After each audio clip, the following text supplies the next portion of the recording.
Hello guys, welcome to my channel. So in last video मैंने बताया था मेरा आईवाई हुआ था एंड आईवाई के बाद 15 डेज़ के लिए मुझे progesterone and Ecosprin medicine prescribe किया गया था एंड 15 डेज़ के बाद बीटा एसएचजी टेस्ट के लिए बुलाया गया था। सो मेरा हमेशा बैड लक ही रहता है। जब भी मेरा इससे पहले जब मैंने ट्रीटमेंट चालू किया था, फॉलिकुलर स्टडी चलता था, हमेशा 15 डेज़ का मेडिसिन रहता था एंड 15 डेज़ पे हमेशा डॉक्टर कहती थी कि प्रेगनेंसी टेस्ट करना है। इफ़ प्रेगनेंसी टेस्ट नेगेटिव हो या फिर पीरियड्स आए या नहीं आए, मुझे फर्स्ट सेकंड थर्ड डे पे मिलना है। बट मेरा हमेशा बैड लक रहता है कि मैं कभी भी वो किट का डेट तक पहुंच ही नहीं पाती हूँ। एग्जैक्ट जब पीरियड्स के डेट रहते हैं, मेरे हमेशा पीरियड आ ही जाते हैं। सो अब तक मेरी पूरी जर्नी में मैंने अभी तक प्रेगनेंसी टेस्ट किट कभी यूज़ ही नहीं कर पाई हूँ मैं। सो एनीवे, आफ्टर 15 डेज़ के बाद मेरे पीरियड्स आ गए थे। देन हमेशा doctor second day, first second third day पे बुलाती हैं, तो मैं सेकंड डे पे गई थी। देन अगेन और एक साइकिल हमें करना था। और एक साइकिल के लिए हम लोगों ने वही सेम लेट्रोस का मेडिसिन मुझे दिया गया था 5 डेज़ के लिए। एंड फिर हम गए थे फॉलिकुलर मॉनिटरिंग के लिए। मेरा लास्ट एलएमपी 1 जुलाई को आया था। तो मैं 11 डे पे गई थी। राइट ओवरी पे 11 इंटू 7.8 का फॉलिकल ग्रो हो रहा था एंड लेफ्ट पे 19.2 इंटू 17.3 का फॉलिकल ग्रो हो रहा था एंड एंडोमेट्रियम की लाइनिंग 7.5 थी। राइट का एज इट इज़ था, लेफ्ट का साइज़ बढ़ गया था, 24.4 इंटू 21.4 था। 80 की साइज़ 10.2 थी। राइट का नेक्स्ट डे से सेम था, लेफ़्ट का रप्चर हो चुका था एंड 80 की साइज़ बहुत अच्छी थी, 11.5 एंड फ्री फ्लूइड भी डबल प्लस का साइन दिया हुआ है। सो नेक्स्ट डे मेरा आईवाई हुआ एंड हस्बैंड की सैम्पल रिपोर्ट भी लास्ट रिपोर्ट जैसी ही थी। प्रोग्रेसिव मोटिलिटी 90% थी एंड आईवाई के बाद डॉक्टर ने मुझे 15 डेज़ का मेडिसिन दिया, progesterone and Ecosprin and 15 days के बाद मुझे ब्लड टेस्ट के लिए बुलाया गया था। सो माई बैड लक, मेरा सेकंड आईवाई भी फेल हो गया। तो मैं नेक्स्ट डेट्स पे जब डॉक्टर के पास गई तो डॉक्टर ने कहा कि हम मिनिमम 3 आईवाई की साइकिल देखते हैं।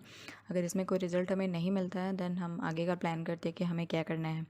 सो नेक्स्ट साइकिल पे मुझे डॉक्टर ने एक इंजेक्शन दिया था, HSG 75 IU का इंजेक्शन दिया था। ये एक हीमोगोनाडोट्रोपिन हार्मोन होता है जो एग की क्वालिटी को इम्प्रूव करता है, प्रेगनेंसी रेट इंक्रीज़ होती है। सो वो मुझे पीरियड के 6th डे पे मुझे दिया गया था एंड मेरा लेट्रोस का मेडिसिन भी चल रहा था 3 to 7 डेज़ पीरियड के। देन वो साइकिल पे जब मैं फॉलिकुलर के गई थी, but I don't know why मेरे उस इंजेक्शन के कारण या मे बी कोई और रीज़न से मेरे लेफ़्ट ओवरी पे 4 फॉलिकल ग्रो हो गए थे एंड वो थोड़े जल्द ओवर ग्रो हो रहे थे डेट के हिसाब से। तो मुझे डॉक्टर ने रप्चर के लिए इंजेक्शन भी दिया। देन रप्चर के इंजेक्शन के बाद भी 14th डे पे जब मैं गई थी तो हल्की सी रेडियोलॉजिस्ट को ब्लीडिंग दिख रही थी एग के आसपास। तो डॉक्टर ने मुझे उसके नेक्स्ट डे मुझे आईवाई कर दिया था। डॉक्टर का ऐसा कहना था कि ब्लीडिंग अगर दिखती है तो वो फर्स्ट साइन होता है ओव्यूलेशन का। देन ओके, हमने कर लिया वो आईवाई साइकिल, बट उस आईवाई साइकिल में भी मुझे कोई रिजल्ट नहीं मिला एंड फ्रैंकली स्पीकिंग उस टाइम पे ऐसा गुस्सा भी आता था कि क्यों हम लोगों ने पहले ट्राई नहीं किया। मे बी पहले आफ्टर मैरिज हम तुरंत करते तो मे बी हो जाता। फिर एक तरह बड़ों की बातें भी याद आती है कि बड़े हमेशा सही कहते थे कि आफ्टर मैरिज प्लानिंग कर लेनी चाहिए, ज़्यादा लेट नहीं करना चाहिए, क्योंकि फिर एज के साथ साथ प्रॉब्लम्स भी धीरे धीरे बढ़ती रहती है। फिर भगवान पे भी गुस्सा आता है कि भगवान ने सारी हमें जितनी भी मुसीबत है, जितनी भी हमें स्ट्रगल करना है, सब हमारे ही हिस्से में लिख दिया है। बट हम तो हमारे लिए तो फ़िलहाल भगवान के प्रति पूरी आस्था है, सब कुछ करते हैं हम, बट हमारे लिए फ़िलहाल डॉक्टर ही जैसा कह रहे हैं डॉक्टर वैसा ही हम करते जा रहे हैं। जबकि डे 1 से जब हम ट्रीटमेंट ले रहे थे सारी रिपोर्ट नॉर्मल ही आ रही थी, कोई प्रॉब्लम नहीं थी। देन क्यों हम कंसीव नहीं हो पा रहा था। सो डॉक्टर ने मुझे एक चीज़ कही थी, जब आईवाई के टाइम पे हमने जब हस्बैंड का सैंपल दिया था, हमने किसी कहीं और क्लिनिक से करवाया था आईवाई।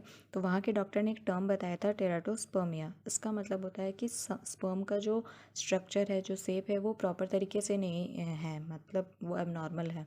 सो आईवाई के टाइम पे डॉक्टर ने मुझे कहा था कि मैक्सिमम नंबर्स ऑफ स्पर्म जो हैं उनका स्ट्रक्चर सही नहीं है, वो एबनॉर्मल है।